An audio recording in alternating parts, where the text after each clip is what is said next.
great honor and pleasure to have with us Venerable Geshe Dorji Damdul, Director of Tibet House, today with us again. Geshela has been very kind and generous to us by taking out time for us and give some teachings here. Geshela, we are very happy and thank you so much for being with us again.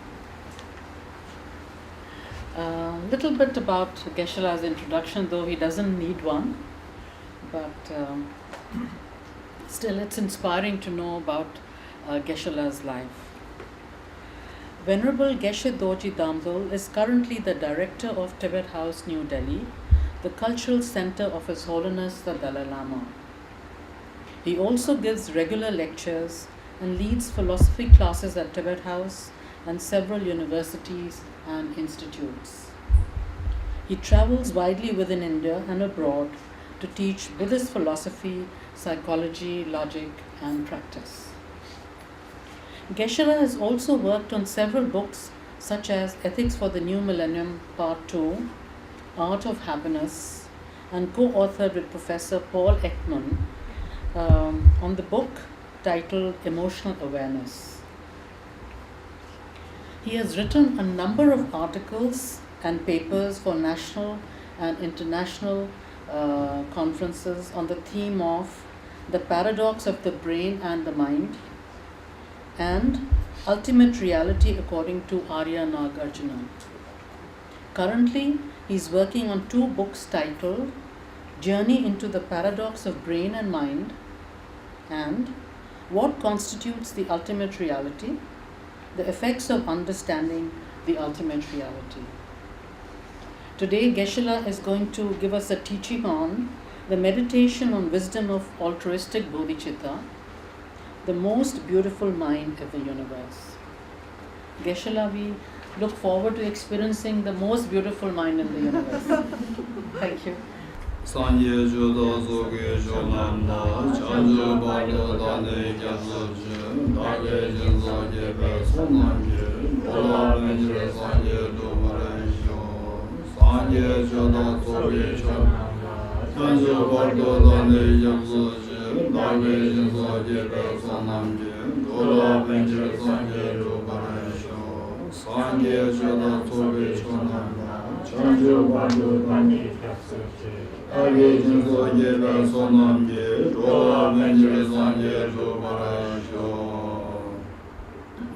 we'll recite this mantra together, Ye Dharma mantra together, and I'll quickly explain the meaning of the mantra.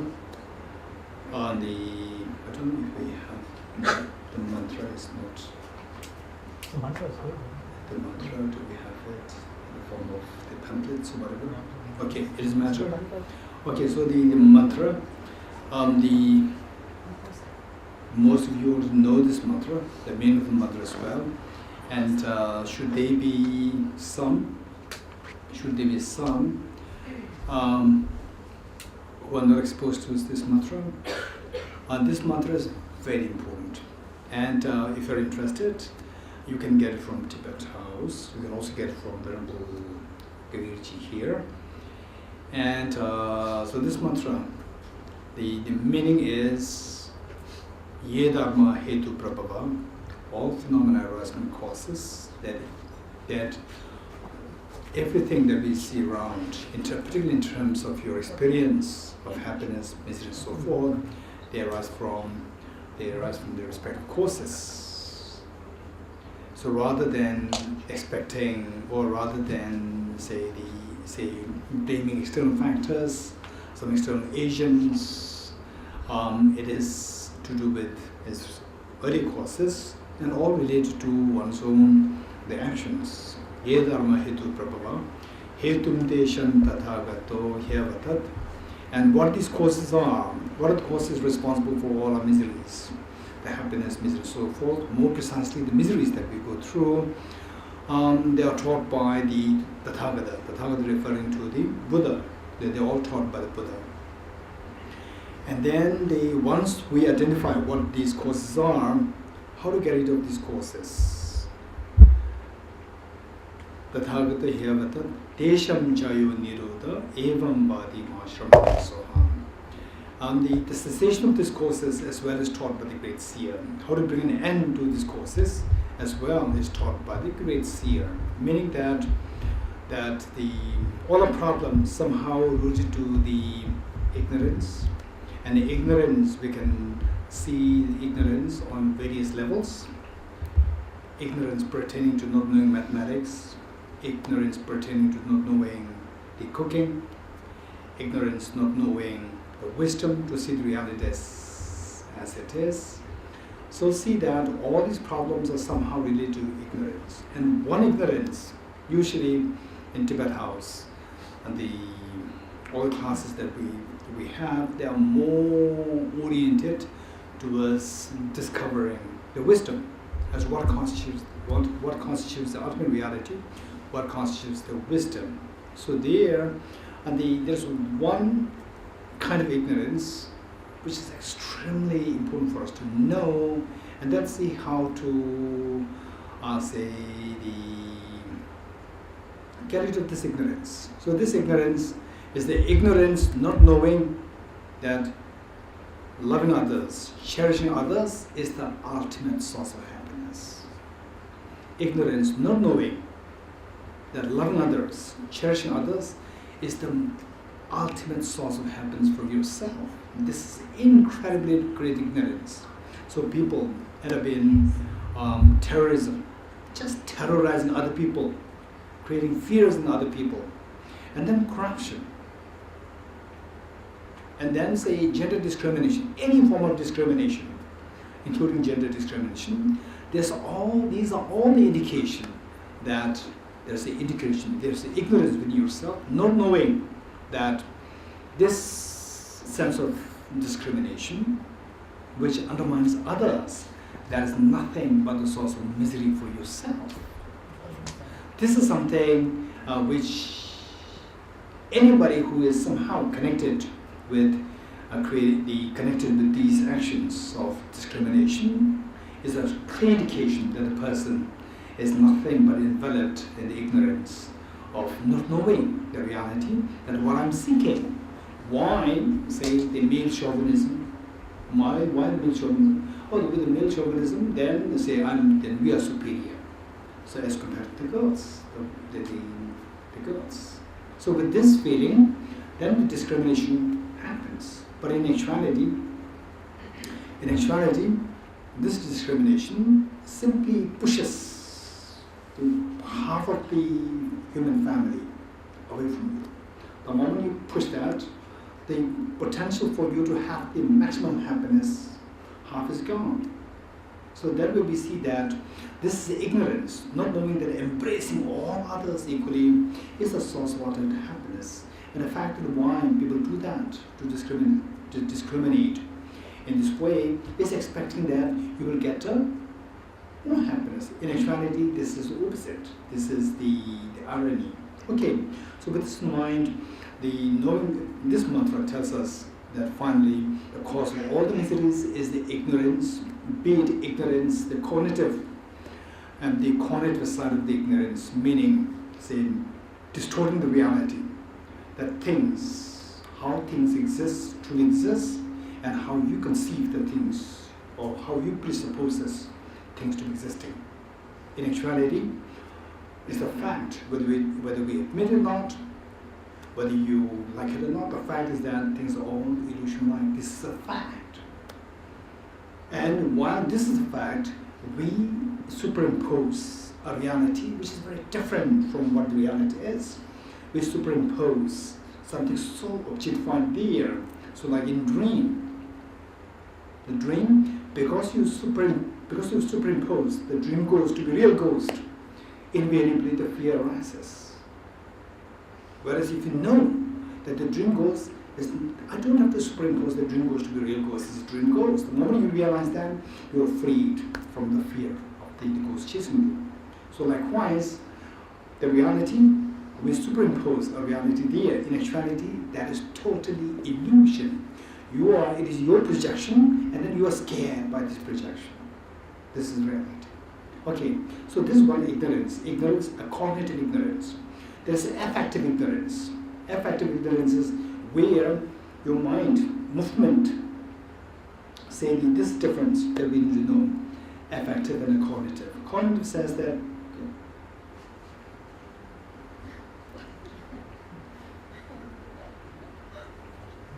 Flower. It's not a real flower. It's too big. okay, it doesn't matter. Huh? Maybe not. Try the other one. Oh, yeah. It's too big. The word's flower. So tomorrow we'll have flowers. Okay, it's fine. We can It's too big. Break the whole thing. bring the thing. Whole thing? Not the whole thing, little vase. It's too big. Okay, fine. Okay, let's say the okay. Say this flower is pink flower. This is a pink flower. You look at it and I said, oh, there's a brown flower. There's a brown flower. This say I'm not really averse to flower, nor I am attached to flower. Say I'm neutral to flower. By the way, this is more the reality of me. I'm not really attached to the flower, nor I'm averse to the flower. Some people, they say that they are averse to the flower. Okay, is there anyone who's averse to flower? Averse to flowers? Okay, you wouldn't believe they are. You may not trust me, but I've seen people say that under the cloths and the curtain, no flowers allowed. You're getting it? Curtain with the flower designs, no flowers allowed. Okay, so there's some people that are averse to flowers. Some people that are so infatuated with flowers. Okay, let's say that I'm somebody who is, let's say, very neutral to the flowers, and then let's say the Vivekji has affinity to the flowers, right? Okay, so two of us when look at the flower, right? Oh, there's a flower there. And then third person who's averse to the flower. Three people, they look at the same flower, and then they say, oh, there's a flower there. Tell me whether this perception is correct or not correct. There's a flower there. Is it correct perception or incorrect perception? It's a correct perception. Now, of the three perceptions, then I say that what kind of flower? It's a brown flower. Brown flower. Is it correct or not correct? It's not correct. It's incorrect. It's invalid. Okay, now let's see. So, yet while I see this as a brown flower, my mind is not affected. My mind is not affected. Oh, I like it, I dislike it. No, I'm just neutral, still neutral. So cognitively it is erroneous, but effectively I'm not affected. Effectively meaning that my mind is not pulled by the object, nor pushed by the object. Right? So effectively it's neutral. Cognitively it is invalid. Right? And then Vivek comes. Vivek looks at it. Oh, there's a brown flower. Oh, there's golden flower. There's not a golden flower, it's pink flower. Golden flower. And the Vivek says, can I have this in my room? Okay, so there, now not only it is called he has a cognitive error, cognitive mistake, there's also affective influence there. I want to take it home. You're getting it? So now the point is, say the cognitive error is to see the object in a distorted way. Affective error is that, okay, if I push others away from me, if I work for myself, then I'll be happy. This is affective error. Right? The reality is that the more you cherish others, the more happy you are, finding what you want. I want to be happy. Okay, in this group, particularly those of us here, who have not been to Tibet House, right? Who have not been to Tibet House, just tell me, what do you think? Say find what do you want? You want maximum happiness? How many of you agree with me? Raise your hands. If possible, I want maximum happiness. Raise your hands. Very good. So, if you want maximum happiness, how do you do that? Okay, get all the money for yourself, so that you'll be happy. Get all the money for yourself. Then what? Corruption happens, right? and then say destroy, for example, say your religion, whatever, say your religion, Buddhism, destroy all other religion, right? Then your religion alone will be left, then you will be happy. These are all affective illusions. Effectively, they are all illusions. In actuality, the more you embrace all others, more happy you are. So, failing to see this, you attract all miseries. Right? The proof is very simple. Those people, those countries, those groups who are involved in terrorism for all these many years, since 2000, let's say since 2011. No. 2001. 2001, 2002, right? How many years now? 18 years. 18 years, those people who are involved into terrorism, believing that terrorizing others, right, destroying other religions, destroying other ethnicities, will be happy. Are they happy? The history will tell us. History is the proof. History is the witness that whether or not that ideology is correct or not. It is totally illusion, right? So therefore, this is known as the affective ignorance. Affective ignorance, and one is the cognitive ignorance. So these two ignorances, they are responsible for attracting all our miseries. So the point is, if you really want to be happy, then we have to get rid of these two ignorances. Affective ignorance and the cognitive ignorance. We have to get rid of these two things. Okay, so that's very clearly indicated by the great seer. Ye dharma hetu prabhava hetum deshan tathagato hevata deshan jaya nirota evam vadima shramane soha. So this mantra, say if you learn this mantra, and when you go through difficulties, when you see your parents going through difficulties, when you see your neighbors going through difficulties, when you see your friends going through difficulties, this mantra can have incredible effect on relieving you of these problems. Incredible effect. And same, on the other hand, we can say that this is very scientific in nature. Of course, today there are so many discussions, ye dharma hetu prabha, all these phenomena, particularly of the miseries, they arise from the causes, so cause by relationship. On that basis, we talk about the determinism, free will, the debates between these two things, determinism, free will, so forth, these things coming up. So with all the disciplines, neuroscience, quantum physics, so the Buddhist philosophy, Western philosophy, the Indian, the classical, the Vedantic philosophy, with all these, they end up with this kind of the dilemma, known as the dilemma between the free will versus the determinism. Okay, so the point is that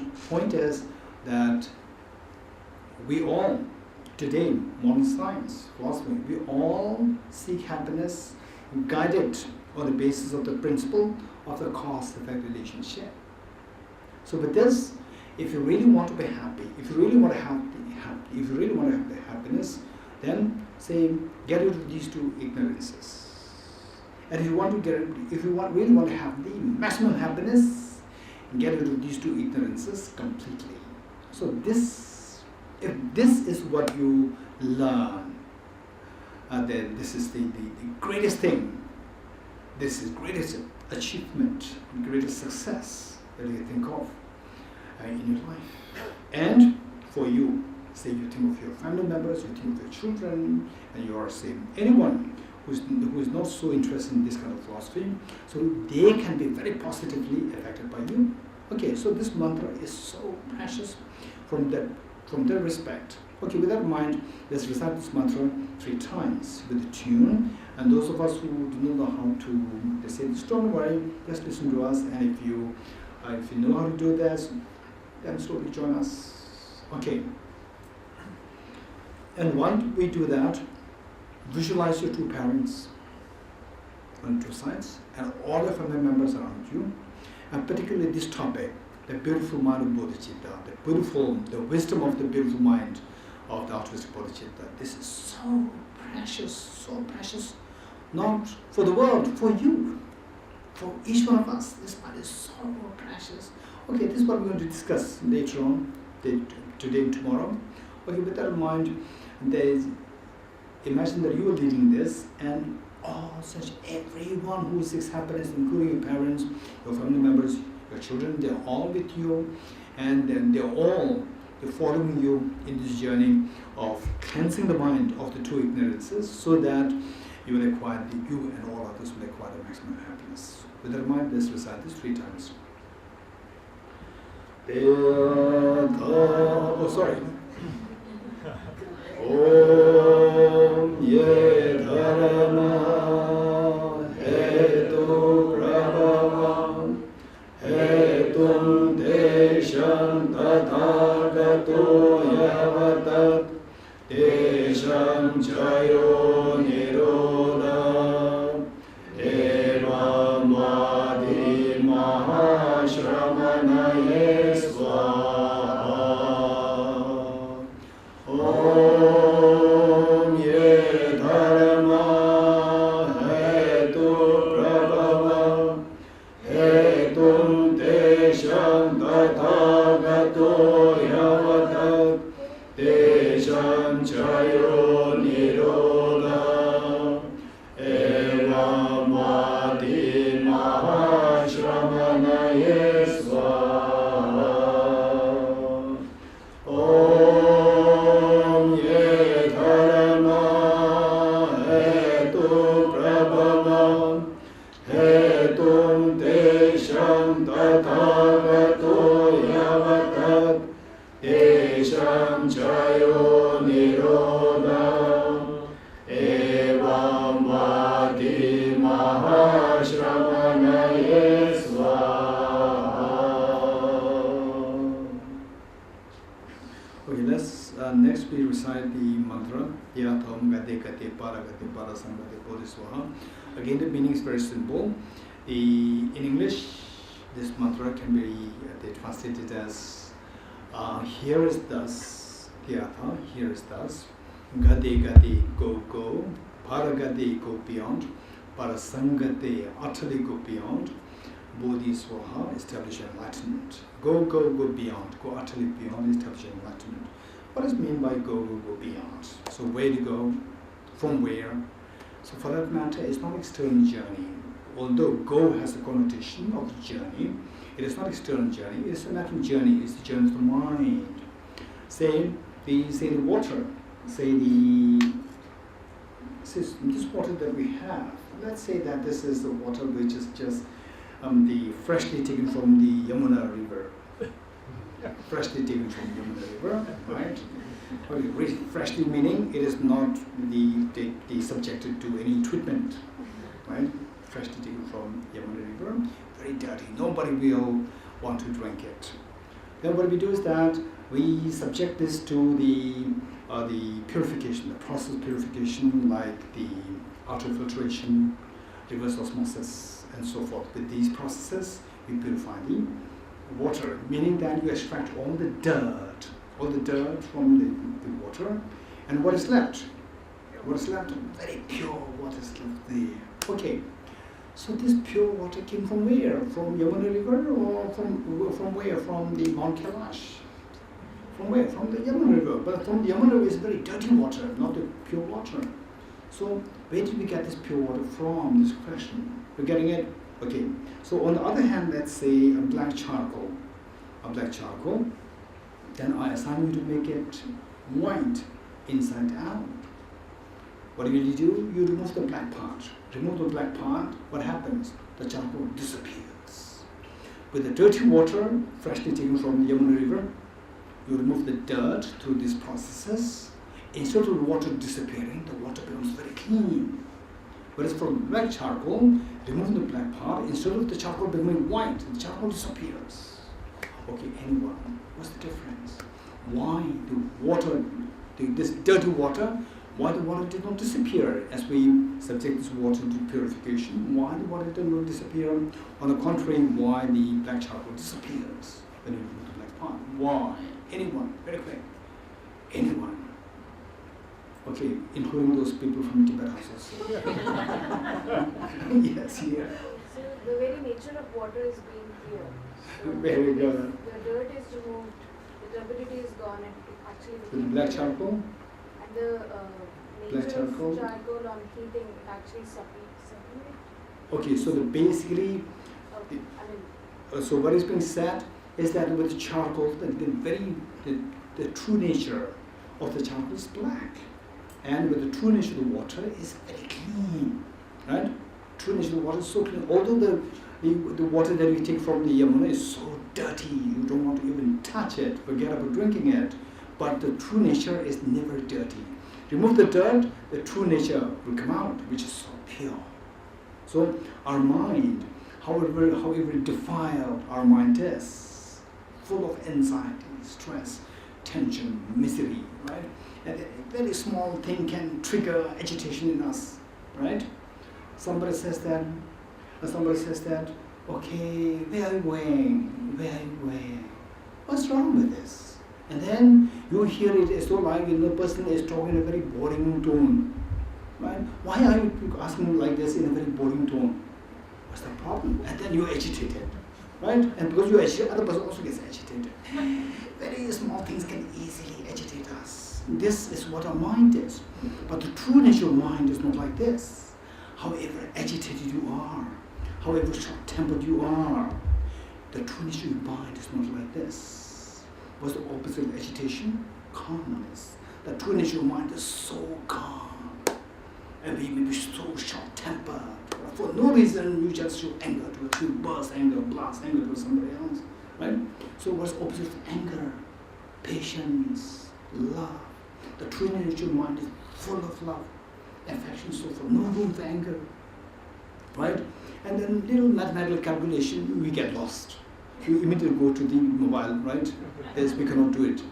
The true nature of mind is not like this. Our mind can do all this computation so well, right? And then, say I give you very simple mathematical problems, right? I ask you to do this, well, slowly, you do it.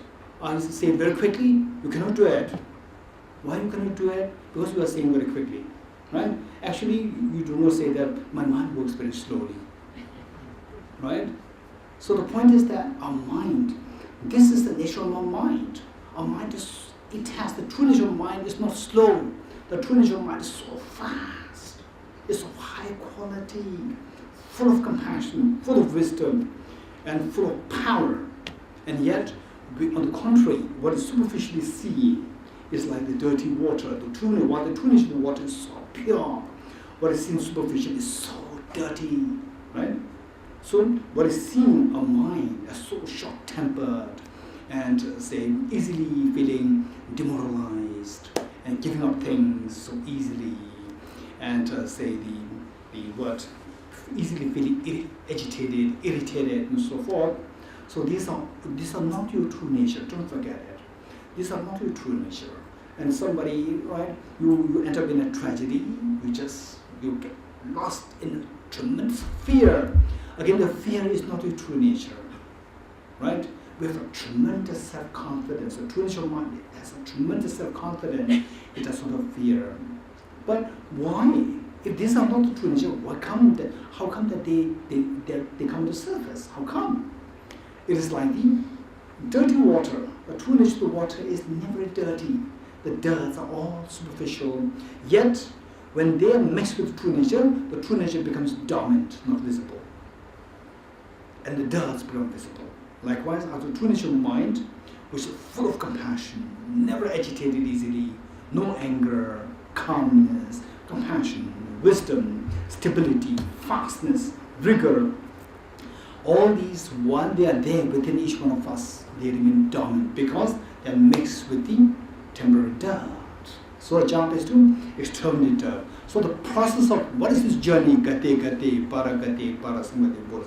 What is this journey? This journey is the journey of cleansing the impurities from our mind so that the true nature of mind will become manifest. Right?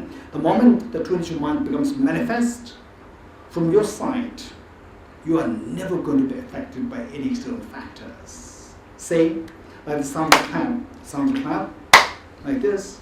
Same, from your side, when your mind is so pure, all the mental dirt, they are removed. Then, of the two hands, one hand is removed. External factors, no matter what. it cannot give rise to the sound of the misery. Sound of the misery stops. So this is where, with the worst amidst the vicious, very ferocious external factors, your mind cannot be affected. Your deep peace of mind cannot be affected. That is the point where your peace of mind, the infinite happiness, is forever guaranteed. So if there's a journey for you, if there's a task in your life for you, that task is none other than the task to cleanse your mind of the mental defilements. This is a task. If you're doing this task, you are the most kind person to yourself. As long as we are not doing this task, no matter how busy you keep yourself, we are just living in the world of illusion, wasting your youth, wasting your life. Anybody who is doing this task of undertaking the cleansing of the mind, undertaking this journey of cleansing the mind, you are the worst person on this earth. No matter what label that you have. Even if you have such a big labels, if one is not involved in undertaking the journey of cleansing the mind, you are not being kind to yourself. Okay, so with that mind, it's a reminder for us that, okay, I have to work for my, living, for my survival. I have to work. It's the 9 to 5, I have to work. But don't forget, I should not forget that finally my real work should be the work to cleanse my mind so that I can forever become independent from any external factors and my peace of mind is forever guaranteed. Okay, so with this in mind, let's recite this mantra as a reminder for us that there is a deeper meaning of my life, more than what conventionally considered as, you should finish your school, finish the college, university, and then you should get a job, and you should get married, and you should have this family, and then the children, they will bother you, they harass you, harass you, then you've been in trouble. Okay, this is a part of my life. This is nothing. I'm not saying that these are bad. This is not what I'm saying. What I'm saying is that these things are there, but don't forget that you have a very precious life. Your life, if this is how we lead a life, just to get some money, just to get a job, promotion, and then some competition with other people, and some jealousy sometimes, and then feeling sad when somebody's unfair towards you. If this is what you think of your life, you are underestimating the value of life. You have an incredibly precious life which can be used to accomplish far more than that, which only the wise people can sense, others will not sense. It is for this reason that see if what we are learning today and tomorrow, it makes sense to you.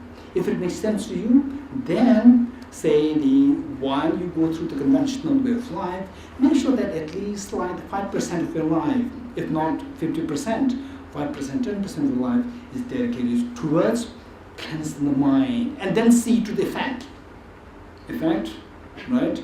Say, when you have depression, then you take the antidepressant pill, right? And it will keep you calm for a few hours. And then this is one part. Another part, instead of taking antidepressant, you take this medicine of cleansing the mind, and how if it affects it, right? You will see the stark contrast. Then you will see that, wow, this is something so precious, right? So precious. Antidepressant for what? So that my mind will be calm. But it's just temporary respite. It's not an ultimate solution, it's a respite. And meanwhile, it destroys all my other parts of the body, side effects, right? It numbs my whole brain, right? It has so much of side effects. Eventually, it will destroy your nervous system. Okay, so with this in mind, let's recite this mantra. Again, not missing to remember your two parents and all the family members, all sentient beings with you, and all the enlightened beings. They are there to inspire you, to tell you that, yes, this is a journey, right? Okay, when I was young, meaning that I just finished my class 12, maybe about like 30 years ago, right? When many of these young boys and girls had not even born. Okay, so there, I remember that they say the track of my life was taking a little turn, and then so many people, they were really upset. They were, what is happening?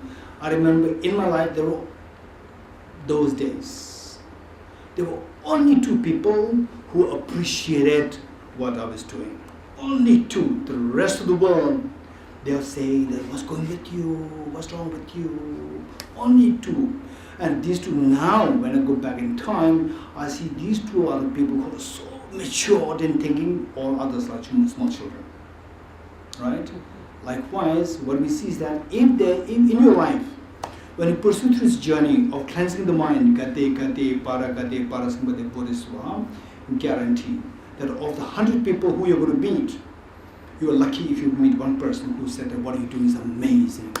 99% of the people will say you are crazy, right? Because they are crazy. Right? Crazy people will see the normal people as crazy. You getting it? Okay. So with this mind, let's recite this, so that we will be awakened from being crazy.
Okay. The talk is the today talk is on the wisdom of altruistic bodhicitta. Okay, let me first present more like say the formula, right? A very simple synopsis of what we're going to cover tonight and tomorrow.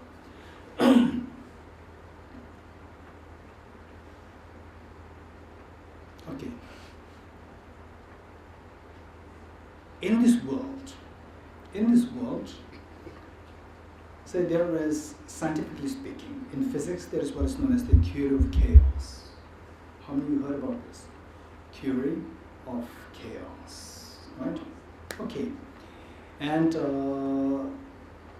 what it says, entropy, the concept of entropy, what it says is that the tendency for the world is that things should be going from the orderly state to the disorderly state, or the lack of orderly state. This is the tendency of the world, the universe. This is what this theory says. What determines whether it is orderly or not? Right?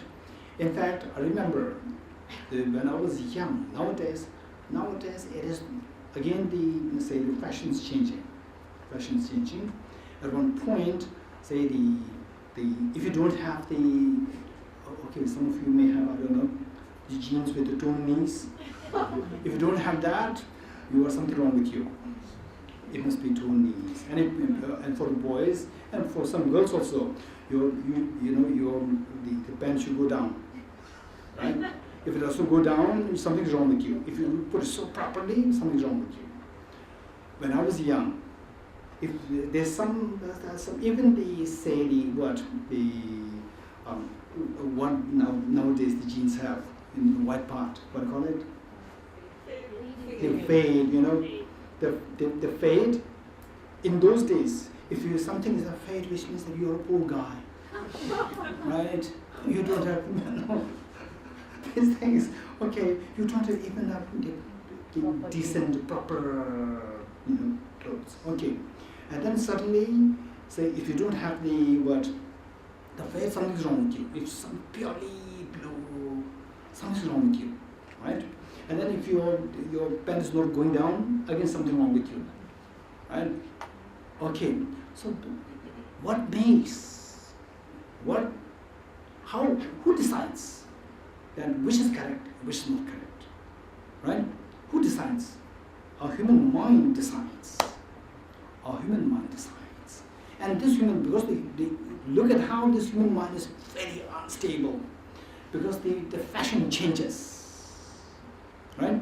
Which means that the human mind is changing. This is how unstable our mind is. Okay. Now the point is that this mind which decides, and this mind is so complicated, extremely complicated. This mind is very complicated, right? Okay.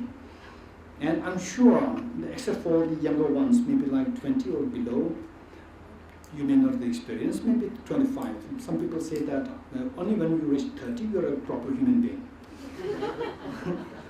How many of you are not proper human being at the moment? Below 20, below 30, raise your hands. 1, 2, 3. Okay, number of you who are not proper full human being now. Okay, this is what we learned, right? Okay. But the compliment to you is that Albert Einstein, he said one thing, right? And some people said, okay, I'm 40, I'm 50, I'm 60, I'm a proper human being now. Okay, Albert Einstein said one thing which is very interesting. What he said is that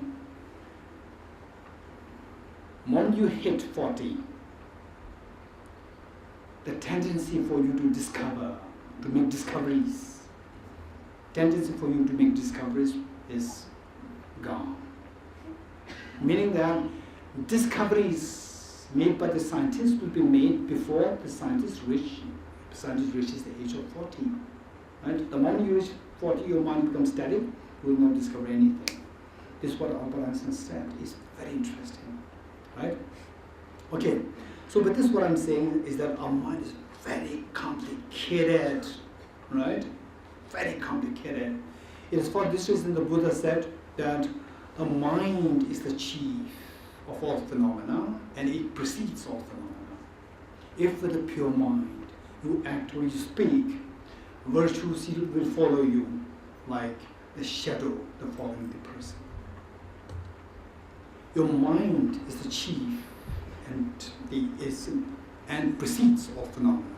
If with the impure mind one acts or speaks, non-virtues, unhappiness will pursue you the way the cart follows the ox.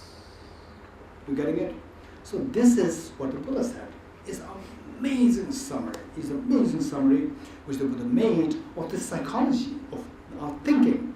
So with this mind, the point that I like to say is that this mind, in fact, it was when I was in my teenage, I remember a quote which His Holiness said. His Holiness said that we are so developed to the extent of exploring the outside world, going to the moon, exploring the space.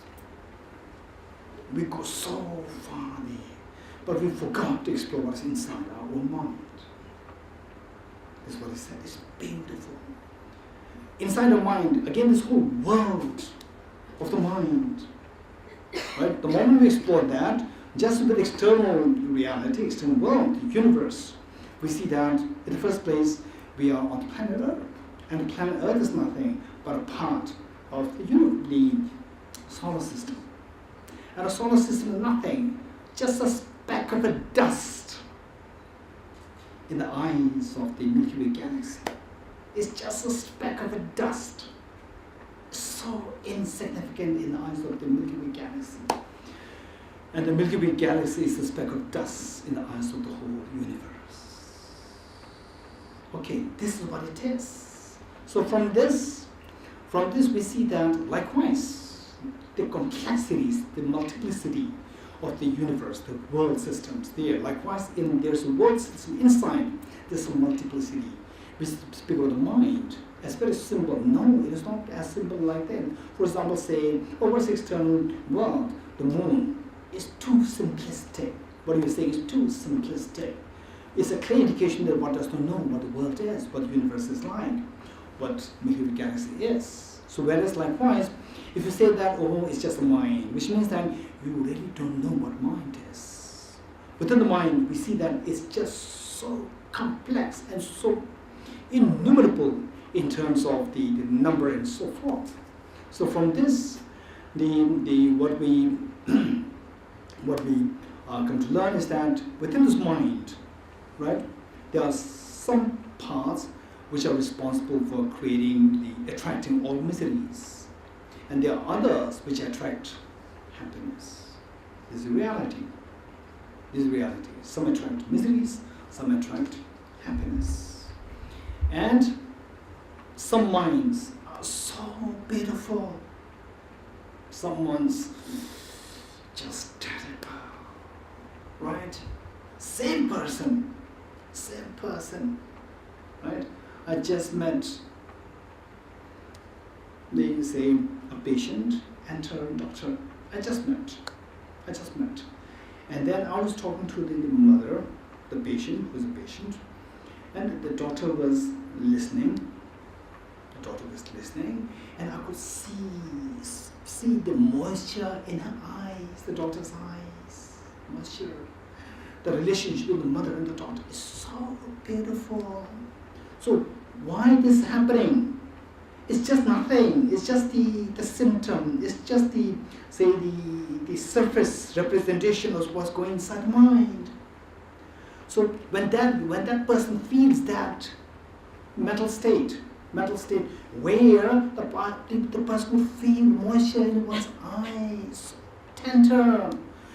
Within that state of mind, say the wanting to harm that person, wanting to using harsh words to that person is far away, is remote.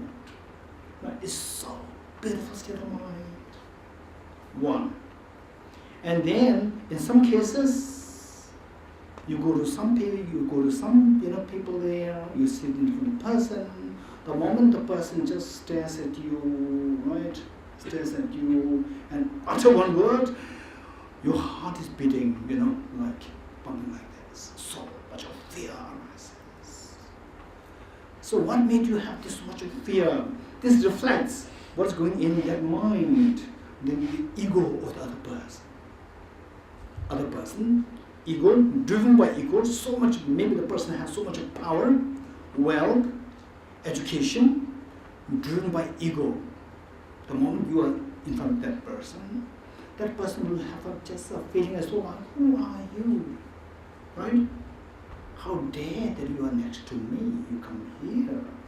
With this, you just start shivering. You feel so unpleasant.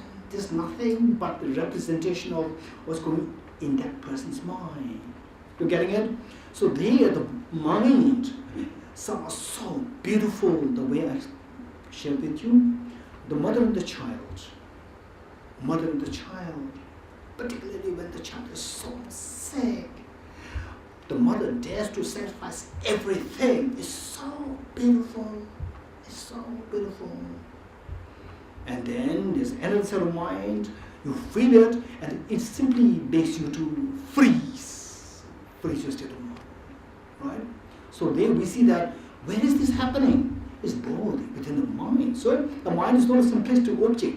The mind, within that, there are multiplicity. There's just the incredible, innumerable versions, kinds of the mental state. Okay. From this, if I were to tell you that how many of you in your life you seek a fearlessness. In other words, how many of you don't want to have fear in your life? Fear of losing the job, or fear of, okay, what news I may hear, bad news, what kind of bad news I may hear, the fear of that, okay, right? Okay, so my mobile, right? Okay. Okay, one of my relatives, very young one, relatives, usually I don't get any telephone call. When I get a call, right, something very serious, this call can come to me any time in the day or night, including 2 a.m., 3 a.m., any time. If I don't get it, oftentimes, okay, how many of you consider that if you don't receive a call from somebody you love, okay, the person now ignores me, or the person now forgets me, or how many of you consider that? Raise your hands.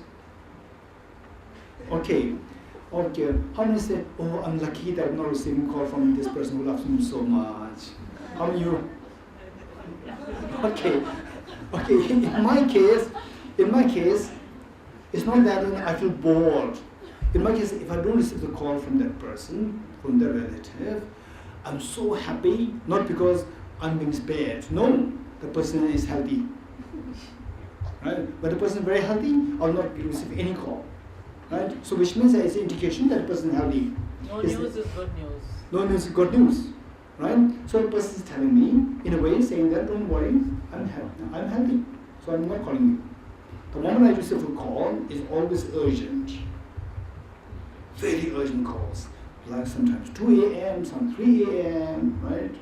Okay, I have to pick up the call. Okay. So the point is that, say, the fear.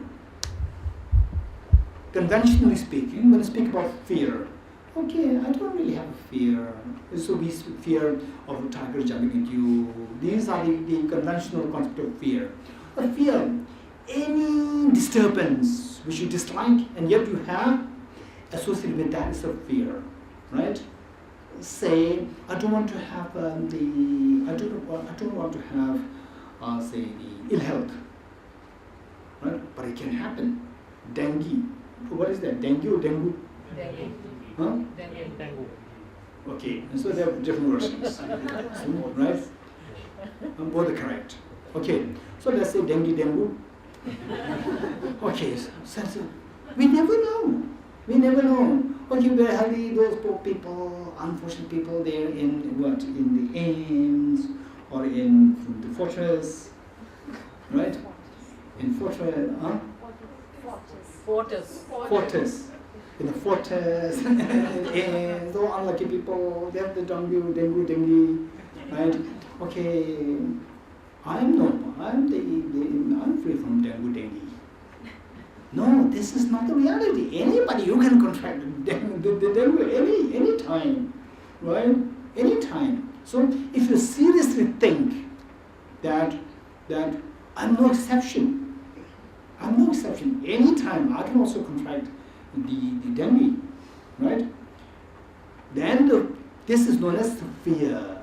I don't want it, and yet I can have it. Anytime it can happen to me. This is the fear. You getting it? So, any problem, related to any problem which you dislike, the fear is there. Okay, raise your hands. Those who don't want any fear in life. Raise your hands. Okay, those who say that fear is not fun. Okay, raise your hands. Oh, sometimes, what's wrong with that? Fear is not fun. Okay, raise your hands. Okay, fear is not fun, right? Okay, cyanide is a fun. Eating cyanide is a fun sometimes. Let's try cyanide. Raise your hands. Okay, so the point is, fear, if you really feel the fear, it is extremely corrosive, very corrosive feeling that simply erodes your immune system. You could feel it. You could feel that your energy is drained. Instantly your energy is drained when the fear arises. You getting it? Okay. Now, Fear, what is the counterforce of the fear? The state of fearlessness. Don't forget it. The state of fearlessness is not a bodily state, it's a mental state. Therefore, what we seek is fearlessness. And then sometimes, okay, how many of us here in this hall, sometimes you feel bored. Weekends, you do not plan anything, and then it's so boring, so bored, you feel so bored. Okay, once in a while, not every day, once in a while, did you ever have that feeling? You feel so bored, nothing to do, no, I don't have energy, I sleep, no, I cannot sleep. Right? Okay, how many times it happened to you? Raise your hands. Or not how many times? At least once in your lifetime, raise your hands. Okay, we all, right? So instead of feeling bored, instead of being a very boring day, if it's full of fun, full of joy, okay, how many of you seek that? Being in a boring state and full of fun and joy. Which do you prefer? Fun and joy. Okay, so what we seek is we seek full of fun and full of joy. Technically, we can say infinite happiness. You getting it? If, believe it or not, we all, everybody, whether you are a Buddhist, Hindus, Muslims, Jains, Christians, Jews, Sikhs, non-believers, even animals, what they seek is infinite happiness and the state of fearlessness. How many of you agree with me? Okay, how many of you agree with me that you are the one who seek fearlessness and who seek infinite happiness? Raise your hands. You, raise your hands. Very good. Okay, some people, right, just for the sake of argument, they say, I don't seek happiness. Right? What do you seek then? Okay, I seek, for example, I seek the truth. So what do you say if you get the truth? So I'm happy. You're seeking happiness here. Right? So first answer may be divergent. The first answer, what do you want? What's your ultimate goal? I want money. I want power. I want a good car. I want a good house. You know? And I want a good neighborhood. So I want this, I want that. So why do we want that? So that I'll be happy. So when you ask the second question, then all the answers will boil down to the same. I want happiness. You getting it? Okay. Deep down we see that we all, irrespective of who you are, we all seek happiness and we shun fears or miseries. Okay. With that in mind, now we should be very convinced that what I'm seeking is fearlessness and infinite happiness. Okay. Now, infinite happiness and the state of fearlessness is none other than your own mental state. Don't forget it. Don't forget it. You getting it? Okay. Now the fearlessness, state of fearlessness, if there is one mind which is the most fearless in nature, if you really want to have a fearless mind, the most fearless mind, the demand of the fearlessness is the wisdom of emptiness. I'll explain very quickly later on. The mind which is most fearless in nature, in this universe, right, is the wisdom of emptiness. Wisdom of emptiness is the one which is most fearless in nature. If you want to be fearless, cultivate this wisdom. Okay, I'll just share a very quick story. Somebody somehow came to Tibet House. Accidentally came to Tibet House. And it so happened that we were running a short course on Heart Sutra about emptiness. And the person attended 3 days course on emptiness. And after that, there were some job interview for that person. Job interview. And for the job interview, the panel of the interviewers, the person noticed that they were all the big shots of the government services. very big, the personality is there. Then the person felt so intimidated. Intimidated meaning? Fear. Right? I'm so nervous, intimidated, so much of fear. And then 3 days workshop on emptiness, the person took part in that. So instantly the person started to think about, oh, this person, they are nothing but like, they are just like atoms. Why should I be afraid of the bunch of atoms? Right? Instantly the fear dissolved. Instantly the fear dissolved. You getting it? So the person achieved what is known as fearlessness. Because of seeing that person is empty other than a bunch of atoms. Right? Even this wall is also a bunch of atoms. This person is also a bunch of atoms. What's the difference? Why should I be scared of this bunch of atoms there? Right? Okay. So if there is one mind which is most fearless in nature, it is the wisdom of emptiness. So therefore, if you really seek fearlessness in your life, right, you must cultivate the wisdom of emptiness. And if you really want the happiest moment in your life, one mind which is most beautiful in this universe. In this universe, I can say the most beautiful flower on this earth. I cannot say the most beautiful flower in this universe because I have not seen the flower in the other parts of the universe. But I can generalize and say that the most beautiful mind in this universe is the mind of unconditional love. Unconditional love towards others. This is the most beautiful mind. Believe it or not, right? What you feel when you don't love the other person, what you feel when you have the unconditional love towards anyone, not only towards your mother, not only towards your child, not only towards your partner, but to everyone, right? This unconditional love. When you experience that, what is the state? The amount of the joy that you feel far transcends the joy of anything else. So this is the mind which we're going to study for today and tomorrow.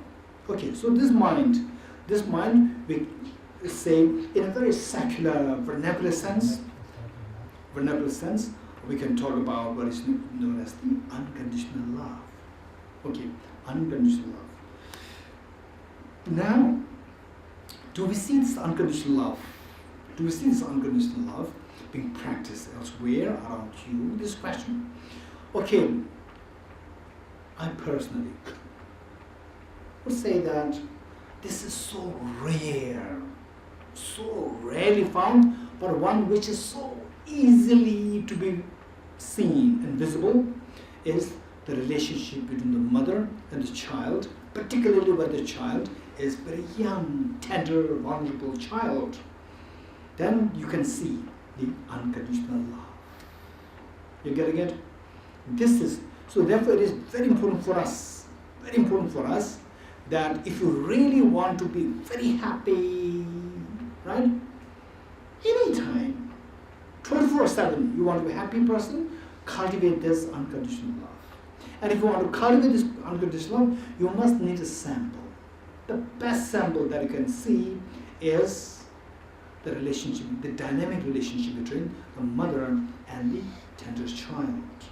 Right? So this is so important to see that. The more you see that, from there you can conjecture what my mind will be like. Say you have a little bit of fight with somebody, and in terms of education, the other person is far less educated than you, and your ego is there. In terms of wealth, the other person far less privileged than you. In terms of position, the other person far less important than position-wise, lower than you. And then you will find other person also equally fights with you. Then what happens? Your ego will be inflated. So with this ego, then what happens is this person is not giving me the due respect, right? How dare this person, so inefficient person, is fighting with me like this? And what is happening? The ego is coming. You're getting it? This ego is not destroying the other person, it's destroying you. The kind of feeling that's going within you, the kind of feeling that's going with you, agitation, irritation, disturbance within you is just insurmountable. Right? Okay. So with this, the point is that on the contrary, through this cultivation of unconditional towards other person, okay, it doesn't matter. Position was much lower, much junior to you. Financially, other person much less than you. And they say, whatever, with every respect, other person much less, but you feel the other person like your own child. And the other person fights with you. It is like the mother seeing that a very sick child complaining to the mother. The mother will embrace the child even more. Right? So if you feel that, just compare these two feelings, where you're bloated with anger, you're bloated with the ego, and then you become so restless, you breathe so heavily, like this, on the one hand, and the other side, little mother, I'm so calm, I'm very sorry, what can I do for you? So then look at the state of the mind. Which of the two minds you prefer? The first one or the second one? Of course, the second one. With the first one, very likely you will end up in hospital. You know? Suddenly you may collapse with the blood pressure, the overshooting. What is the blood pressure which can make you go to hospital? Over 200, you may have to end up in hospital, ambulance. Right? So therefore, what made you go to hospital? What made the other person, feel so calm, peaceful? What's the difference? The person the same, object is the same. Who provokes you is the same. But the difference in your thinking. One is with the love, one is the opposite of love, ego. You're getting it? Okay. If you think like this, so this when can you think like this? When can you think like this is that when you remain as the third person. When you remain as the third person, when you see two persons behaving like this, oh no, this is just terrible, it is self-destruction, it's a very wise person, look, right?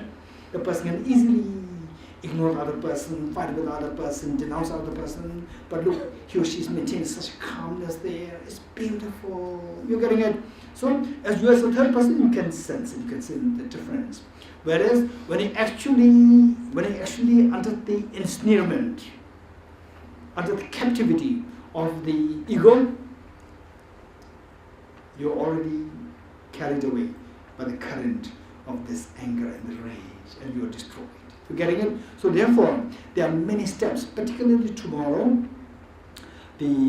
I'll try to share with you as to the steps, as to the actual real life steps, what steps to take when we confront with difficulties, challenges, and so forth, right? These are some of the things that we like to do tomorrow.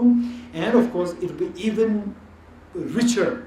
It will become even more rich if you can come up with your, say, own views, your own, say, the experiences of difficulties, so how to tackle in such situation. I don't know how to tackle the situation, so how to deal with this kind of situation. If you can bring up such anecdotes, they'll also make our sharing richer. Okay, so with this, the point is that this is amazing.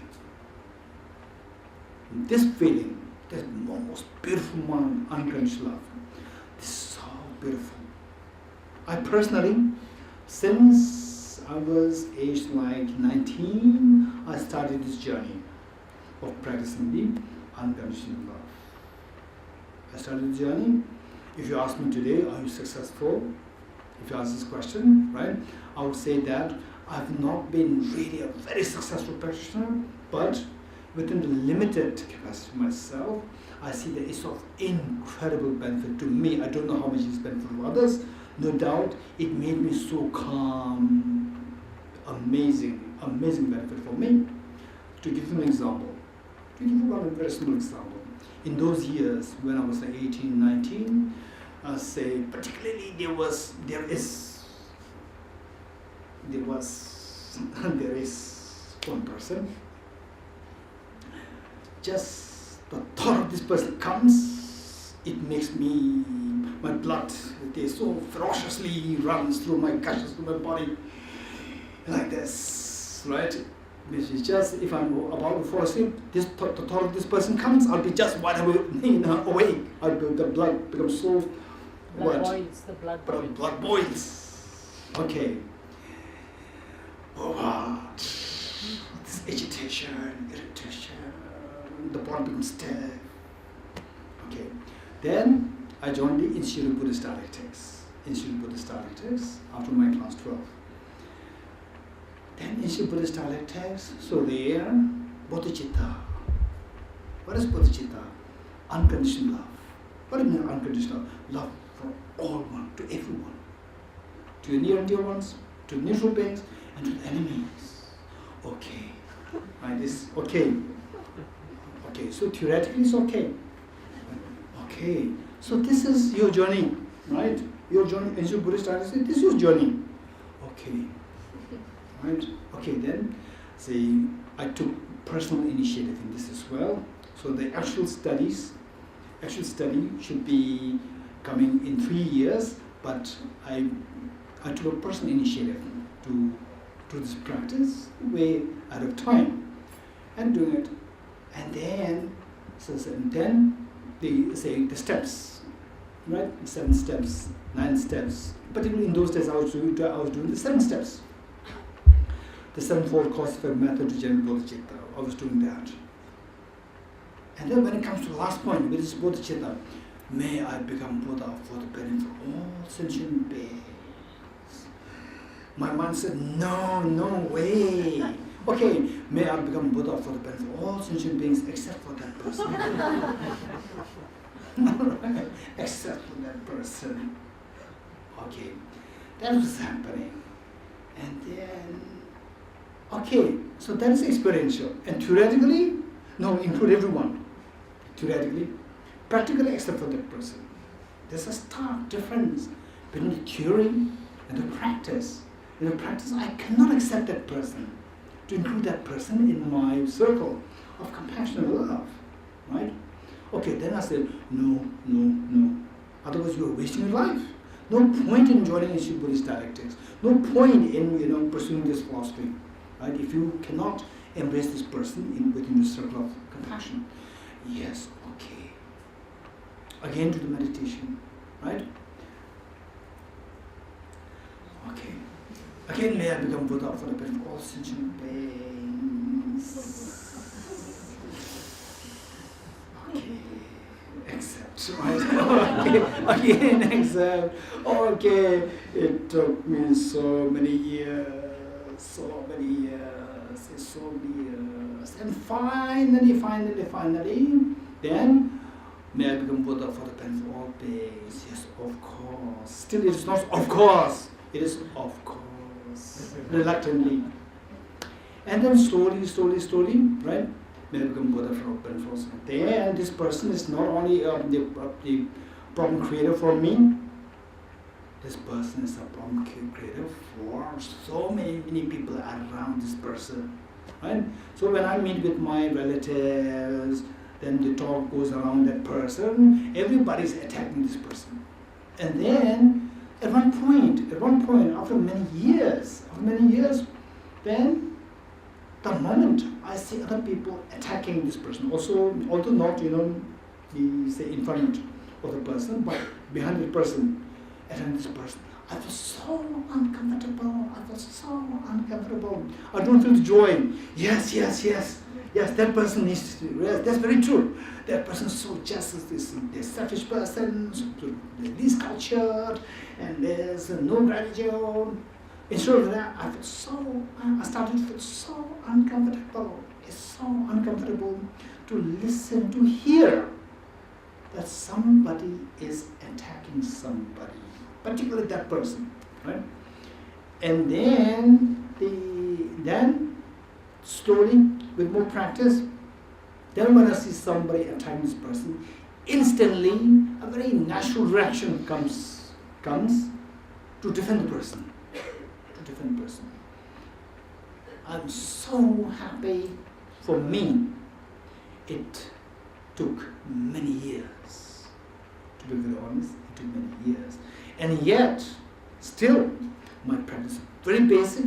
However basic my practice is, still what I feel is that in this universe, the most beautiful mind is the mind of the unconditional towards others, leaving none aside.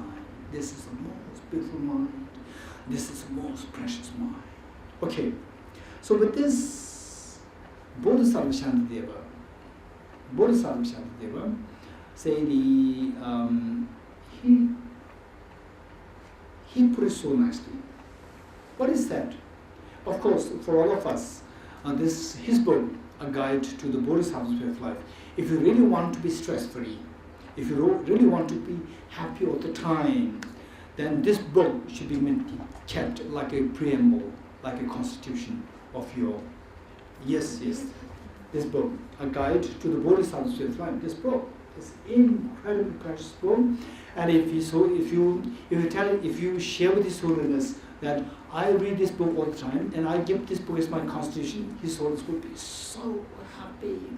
This would be the best gift that you can offer to His Holiness if you tell him, if you're able to tell him that the one which guides me throughout my life is the guide to the Bodhisattva's Way of Life, by Bodhisattva Shantideva. He will be so happy, right? Okay, if you really want to make him happy, we never know.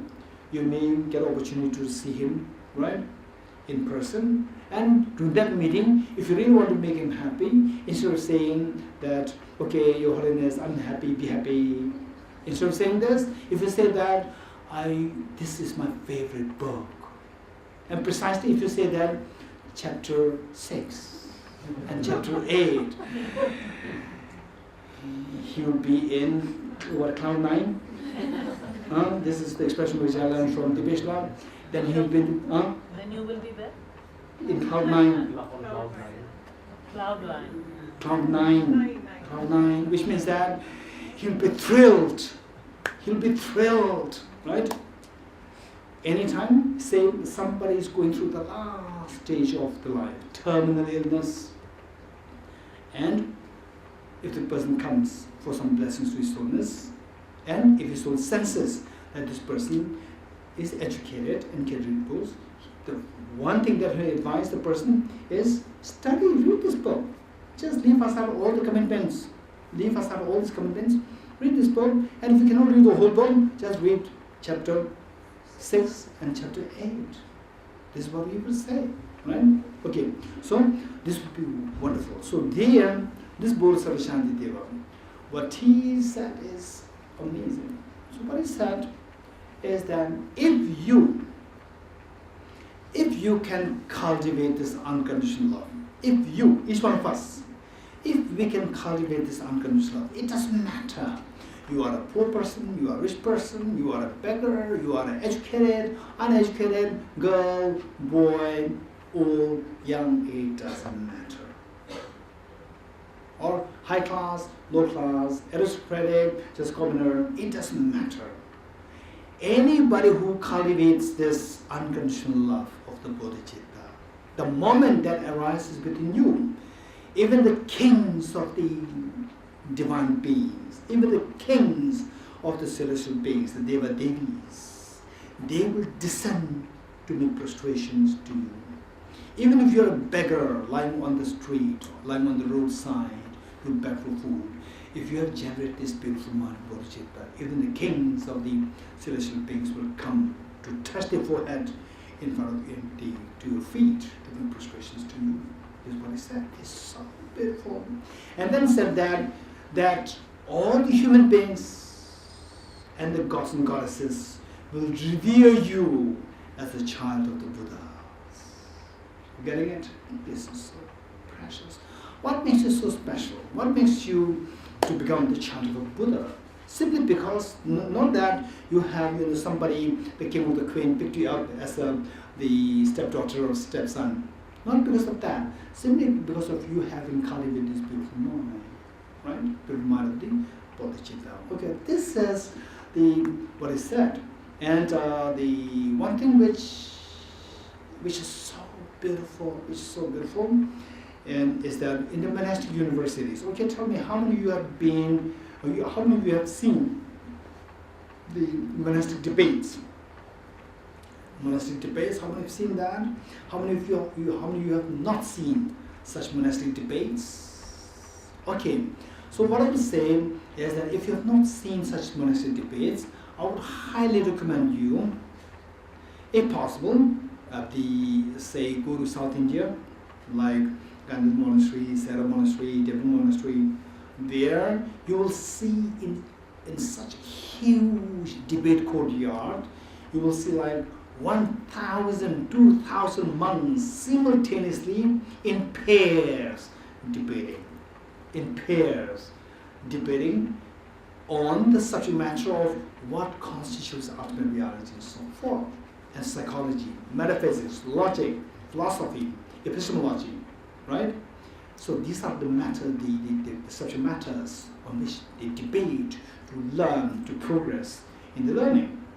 And particularly, say, for more formal setting of the debates, and for example, say the very auspicious day of the senior monks sitting for the final doctoral degree. Say, for example, if there are like 5 of them, then the 5 of them will defend their positions. They are sitting for their final exams, and the rest of the monks from the monastery, like 2,000 monks, they will all throw their questions against you, so you should be able to defend your position. Right? All through 2,000 monks. And who are these monks, tell me, right? Ranging from the very junior class to the senior most, to the abbots. Even the abbots are there. Even the abbots will throw a question against you. Not only abbots, say His Holiness the Gandhi Rinpoche, the head of the Gelu tradition, right?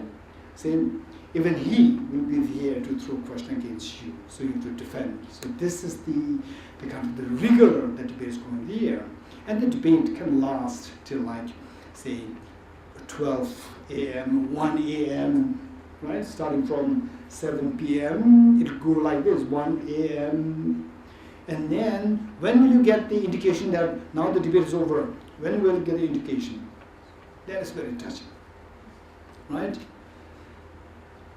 Same, in the middle of the debate, if, generally speaking, if a younger monk, a monk who's from a junior class, stands up, and then start a debate. So each debate will last for like 40 minutes. 40 minutes, right? And then another monk from the little 1 year senior in class will again bring forth a new debate. Again after 40 minutes. So this is how it keeps going. And then suddenly a younger monk stands up, and then starts a debate. How the debate is started is by citing some quotes. And from the very quote, you come to figure out what the debate is going to be like, what topic, what is the subject matter of the debate. And if suddenly the young monk stands up and then quote a stanza about this unconditional love, which means all the monks, the moment they hear this, they will all sit upright in a proper way, right? They'll all start to meditate. Almost all will start to meditate, particularly on the very subject matter which this young monk brought and cited. You getting it? Say one stanza which is very commonly being said, and if you can reflect on this is something which the monastic members in thousands for all these like 700 years, they have been collectively meditating on this, the matter of the Bodhicitta. So it is from chapter 1 of this. Okay, first let me say the gist, and then I will recite it. I will read it for all of us.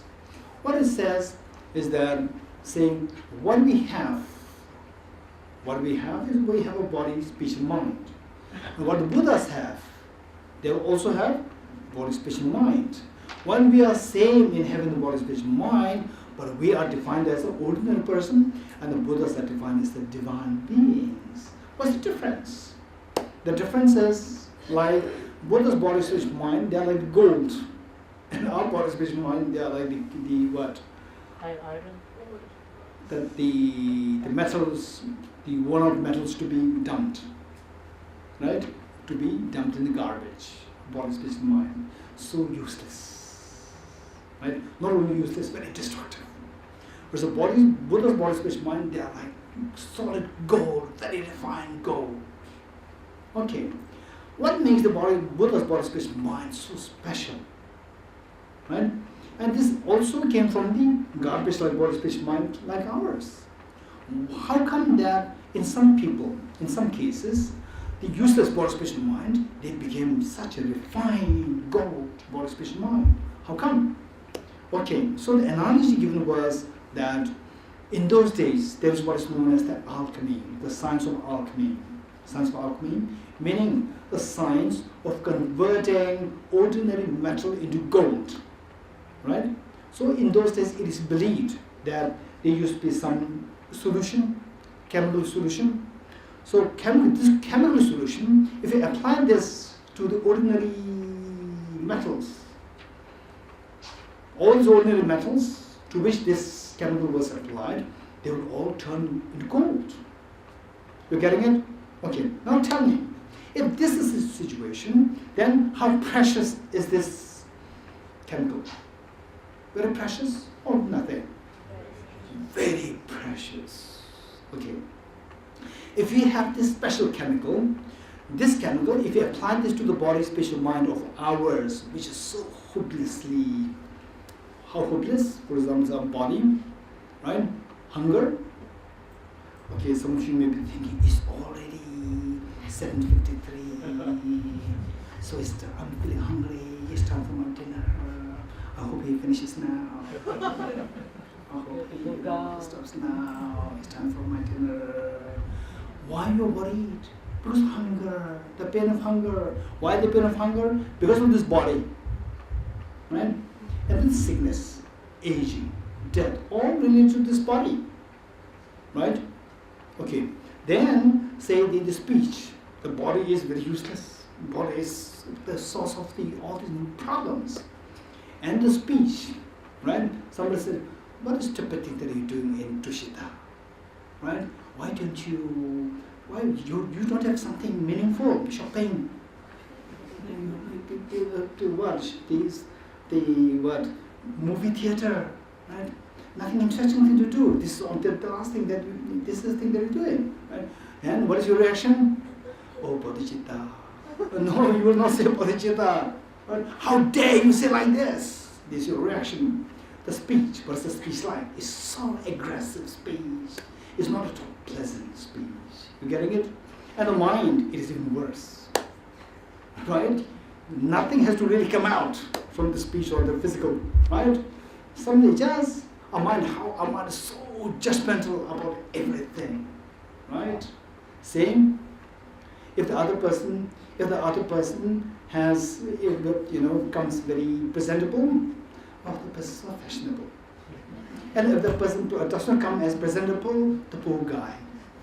There's no statement, wow, nice, no? Right? So in your case, if you're by yourself, you'll say, I'm very lonely. If you are with other people, you'll say, I have no privacy. This is our thinking, right? There's nothing good. Any situation this mind interacts, it will interpret that as very hopeless, right? Meaningless, something very negative. This is how our mind is. Okay, I was so fascinated. It was, I think, it was many years ago. One of the abbots of a monastery, Devotional monastery, one of the abbots, he built his own house close to my room. My room meaning our group room, we call it comes in. Our room, we have the rooms, and I was allocated one room there. And from the window, I could see this house which the abbot built for himself. And then it was very strange. Just a random thought came in me. How the human mind is so negative and very judgmental, right? So the abbot was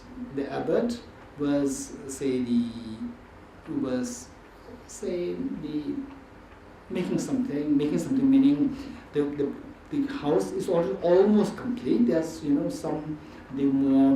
finishing touch left there, and he was doing a little bit of those things, which he could easily assign somebody else to do that, and he can pay a little bit of money.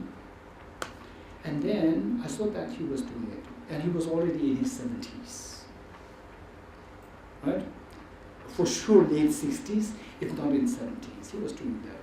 And then my mind, I was just from distance, I cannot see him directly like this, right? Because he's very high authority, and he can easily question me, what are you doing? I was staring at me, right? So I was from the distance, I was just observing. Okay, so different thoughts came in me. And so this is very interesting. The thoughts of how people can interpret somebody else, how people can be judgmental about other things. So, okay, so the abbot is doing something which he could otherwise instruct somebody else to do that, and he can pay, right? You can hire a worker or a laborer. He's doing it himself. Is it good or bad? That's my question. It depends on how you interpret. If your thing is very positive, you'll be amazed. Wow, he's an abbot, the chief, the most important person, the monk in this big monastery, one of the biggest monasteries in the world. And still, he doesn't have this ego. He's doing it himself. He's very positively looking at it. Yet, the same thing can be interpreted very negatively, right? Look, he's so stingy, right? He doesn't even want to spend some money, 100 rupees, to a worker. He's doing by himself. Look how a mind can interpret it so negatively, right? So this was what's going in my mind. Look how mind can interpret in both ways, very positively and very negatively. By interpreting negatively, what's going in your mind? Are you happy or unhappy? Very unhappy. You are mentally disturbed. When you look at it, interpret positively, your mind is extremely peaceful, and your positive thinking grows. This is so precious. Okay. So therefore, what I'm saying is that our mind, our body is very defiled. Our speech is worse. And our mind is even worse. Our mind can be so negative. You're getting it? Okay. But don't lose hope. We still have the special chemical. Apply the special chemical to the body, special mind. This body, instead of which is prone to sickness, aging and death, hunger, thirst and so forth, this body will become a divine body which is freed of sickness, aging, death and hunger, thirst. Don't worry. Just leave aside all the worries related to the body. Your body will become divine. Your speech, anything that comes from your mouth, anything that comes from you as a speech, will be so pleasant in the ears of other people. Right? Okay, sometimes when you sit with somebody who's always negative, right? Okay, how many of that experience? Tell me, right? So when you sit with someone who's always negative, just sit with this person for 5 minutes. You have to go to hospital. How many experience that? You feel so heavy. Okay, you start something, twist it to talk and make it positive. Again, the same positive thing he will interpret it negative. Right? Everything is so negative. Once I was so young. I must be maybe like age 21. Then they said, my teacher, he was a great Bodhisattva. twice or three times in my life when I had the honor of to be with him, I got that feeling very spontaneously that if there's a Bodhisattva on this earth, he's the one. I got the feeling 2 or 3 times, right? He was incredibly great, incredibly learned, very refined scholar, brilliant, plus incredibly compassionate being. So, say I was very young, maybe like 20 or 19 or 20, and then I was meeting with some people who were senior to me, and who happened to be students when my teacher was a religious instructor in a school. So the school co-ed. It was co-ed school, boys, girls over there, secular school, and then my teacher was a religious instructor there. So one of the students, who was then already old meaning age, maybe I was like 19 or 20, she was like age, I think, maybe in the 30s. And then it so happened that I was there, and I came to sense that my teacher was also her teacher. And then she had only negative things to say, only negative things, right? And then I said that, no, he is so selfless in nature that he travels abroad, and whatever he gets, all will go to the school. He will get nothing. Imagine what she said. She said, even this is politics, right? To whatever you have, you donate it to school. This is also politics. Now, fortunately, since I was age 16, 17, I have more the critical, is what I call analytical thinking. So when I saw what is going in her mind, I could see that there's no way by which anybody can convince her of somebody as good. For example, the Buddha had been so compassionate, she would say this is politics, right? So that people will be attracted to him. Nothing is left there to convince her of the goodness, that goodness exists in this universe. Okay, so the point is that whereas even this lady, if she meets with this alchemy, her mind will be changed. You're getting it? Our body can be changed to a divine body. Our speech can be changed to something very pleasant. Anybody who hears it, it will just soothe, it will simply heal the person's mind. And the mind, right? The mind, somebody who is very negative, with the bodhicitta, this mind will become so tender, right? So tender that anybody who comes close to you, this person will not feel like going away from you. The person could feel the tenderness and the warmth of your mind. Okay, so what is that thing which changes this body, speech, mind that we have, which are so defiled into a priceless, say the priceless state of the mind, body, speech, mind of the divinity. What is that? That is known as the unconditional love of bodhicitta. So let me read this stanza. It is like the supreme gold, it's referring to this unconditional love. This unconditional love is the supreme gold-making elixir, for it transforms the unclean body we have taken into the priceless jewel of the Buddha's form. Therefore, firmly seize this awakening mind. Because this stanza, when a young monk recites this, starts the debate with this, all the monks will instantly sit up properly and meditate on this bodhicitta, this beautiful mind. This is so beautiful tradition. Okay, it's already 8. So tomorrow what we'll do is that we will go through one step, which if we reflect on this, we will gain a conviction that yes, it is like 2 plus 3 equals 5, right? You don't have to believe in it. It is the reality. Likewise, you don't have to believe, oh yeah, it must be so precious. You don't have to say this. You follow the rationality, which I'm going to share with you tomorrow, which was, of course, one of the greatest legacies of this great same scholar, Bodhisattva Shantideva. So that I will share with you tomorrow. And then from there, if you work on this rationality, you will gain a conviction. There's no choice other than to love others if I really want the maximum happiness for myself. Beautiful. Then you see that what you for others, what you're working for others, actually working for yourself. Right? And he put it so beautifully. Okay, when I, for example, say if I'm to feed the Vivekji every day, one chapati every day, then I may sometimes be showy, or I may be a little bossy to Vivekji, right? That you should be grateful to me, I'm giving chapati every day, right?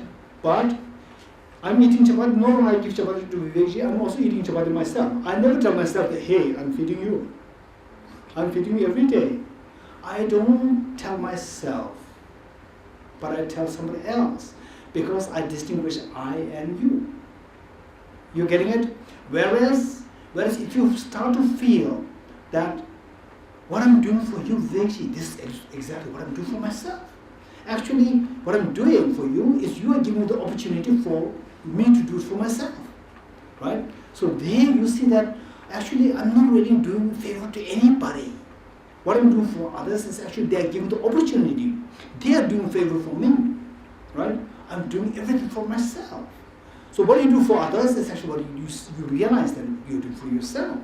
Whereas if you say that, okay, Buddha said it, you should be kind to others. Okay, I'm being kind to you, my mother, I'm being kind to you because of Buddha said it. Right?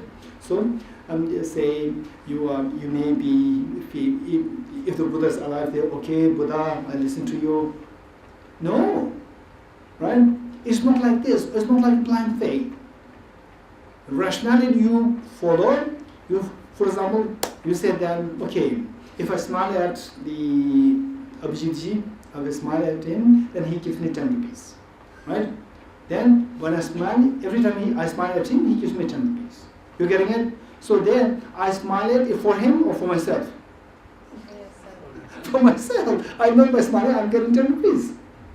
You're getting it? So likewise, the moment I do something good for you, I'm actually doing good for myself. And it is not to be believed. This is what you'll be convinced through the rationality. It's so beautiful. When you see this, right? For example, if I have to make, for my happiness, if I have to do things to make 100 people happy, it's a very tedious work. How can I possibly make all the 100 people happy? But by doing something, if it makes myself happy, I can make it, I can do it.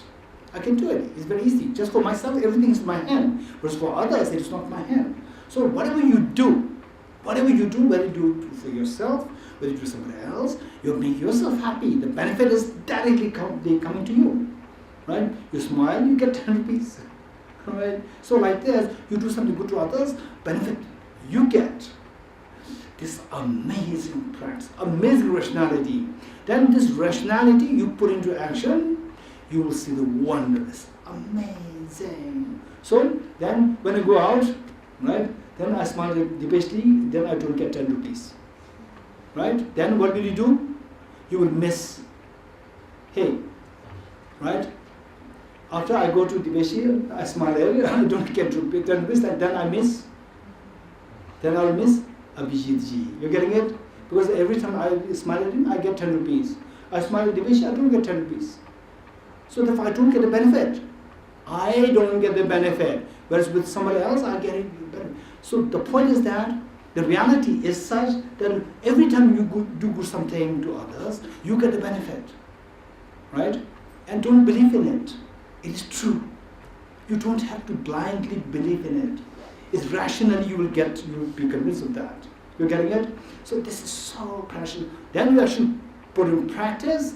Okay, when somebody says some nasty things to you, again you feel so happy, so grateful to you, because I get the opportunity to practice patience. Right? Okay.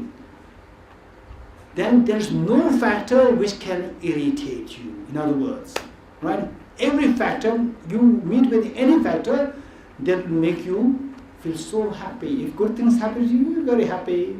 If bad thing happens to you, it's a great opportunity. For example, say in Singapore, okay, I'll share this and then we'll stop here. In Singapore, there's one gentleman. and he has a problem with his daughter-in-law, and the daughter-in-law is from a different religious tradition.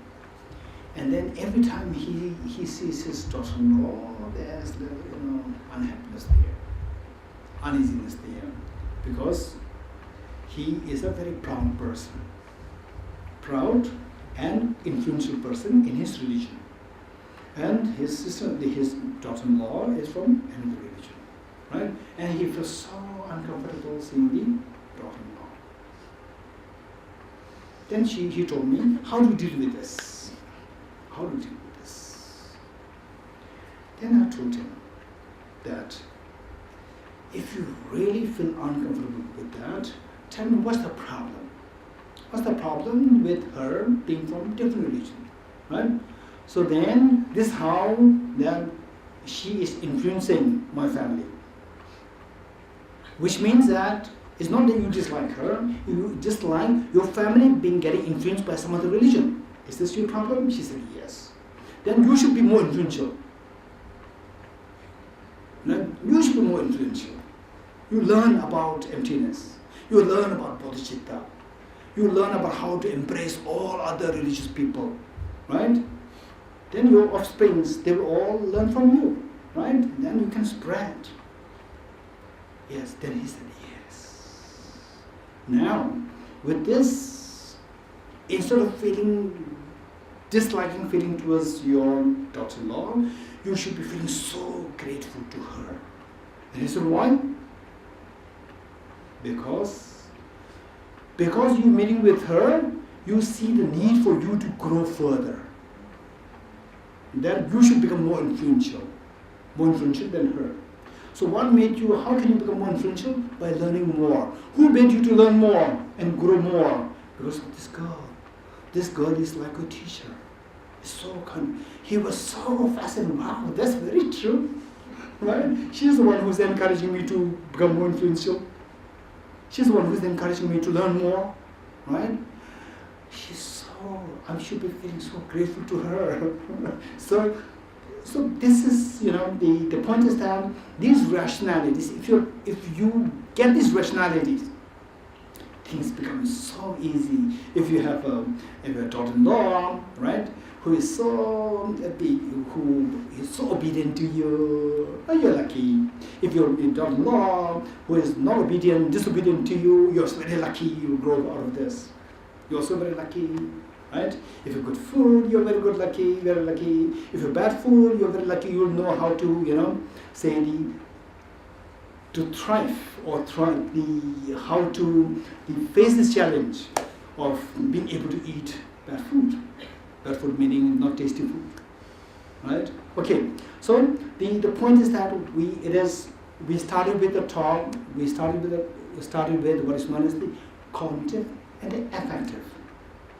Affective is where your mind moves. This is good, this is bad, I like it, I don't like it. These are all the affective signs. All these affective signs are determined by the cognitive side, right? I get the benefit from this, so therefore I like it. I get the benefit of this knowledge. This knowledge, the cognitive side, that is one which determines all your affective movements of your mind. And the compassion is the affective side of mind. Unconditional love towards others, that can possibly arise in us if you have the cognitive aspect, which gives you a proper vision, proper direction of the reality in a very subtle, nuanced way.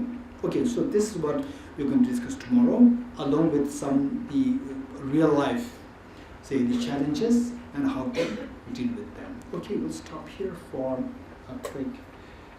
Okay. Dedication. Quick dedication, Rainbow community. If there is some standard dedication stanzas that you use. Usually we just have something in English, but Okay. not text as such. Would you Mainly say this in English? Yes, you do. In English I don't do. Only with the. You want your text No. from Tibet House? Okay. Otherwise, we will. Okay.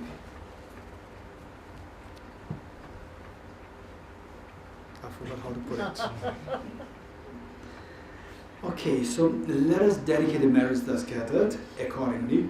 Okay, so the point is that I'm going to read from this, but the theme that we're going to read is that whatever we learn today from this, let us make a commitment that, okay, this unconditional love, at least I must put myself closer to us practicing unconditional love, which means, okay, at home, let's start from my home.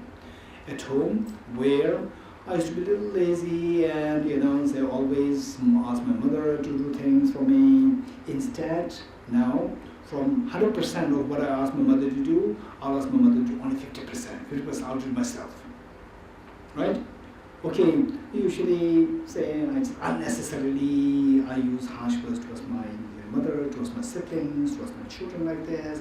Okay, I'll cut down on this. Okay, this is the takeaway from this class. Okay, if you can make a commitment for your own good, you will see the difference. You'll see biologically, physiologically, you will see that your mind, your body is going to be much, much more at ease, right? And then when you actually go there, and if the problem still happen, don't worry. At least you've made a commitment. You've taken the first step to make the commitment. Even this is the first step. With this first step, the next step may happen tomorrow, may happen after 1 week, after 1 month. But this commitment, we have to make some commitments. With this commitment, then we will be able to go further. They can happen. Okay. So with this, let us pray that the wisdom of emptiness, to see the reality as it is, and the bodhicitta, the unconditional love, to embrace all living beings equally.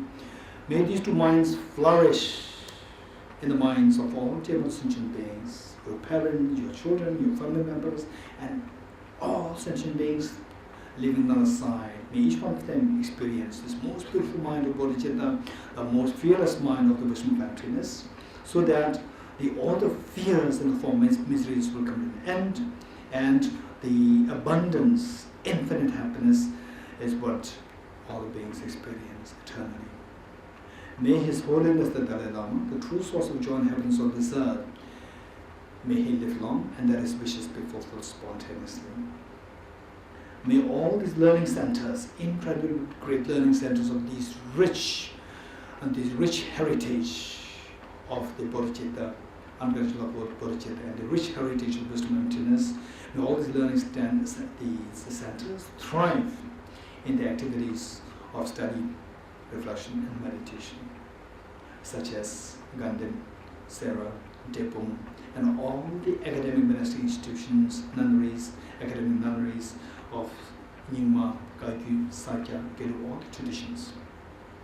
May all the other centers, such as Tushita Center, Tibet House, and all, may all thrive in the activities of helping the people around these centers in the lighting the lamp of the wisdom, the lighting the lamp of compassion, so that the darkness of the self-centered attitude and the darkness of self-grasping ignorance are eradicated, and that each one of them becomes such a reliable guide to lead all of the sentient beings towards ultimate happiness.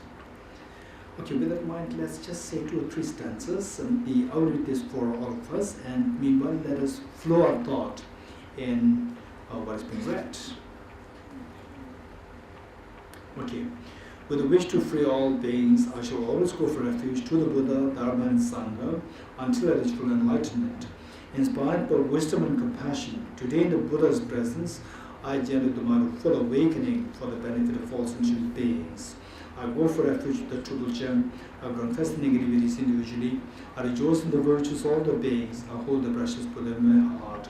The path of union of emptiness and compassion is lucidly explained by the protector of both the Dhamma and the beings of the snowland. With the lotus holder Tenzin Gyatso, we supplicate you that your wishes are fulfilled spontaneously.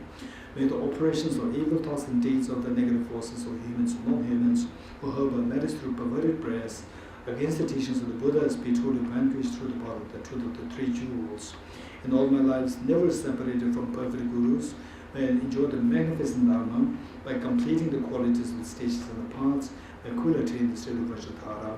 Throughout my future lifetimes, may I always be guided by Raminjishri and be able to uphold the Dharma in general and the teachings of dependent origination in particular, even not cost my life.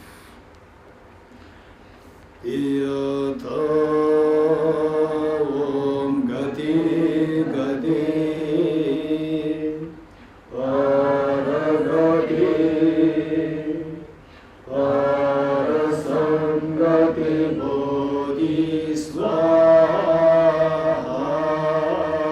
Bodhisvatyata Om Gati Gati Paragati Parasangati Bodhisvatyata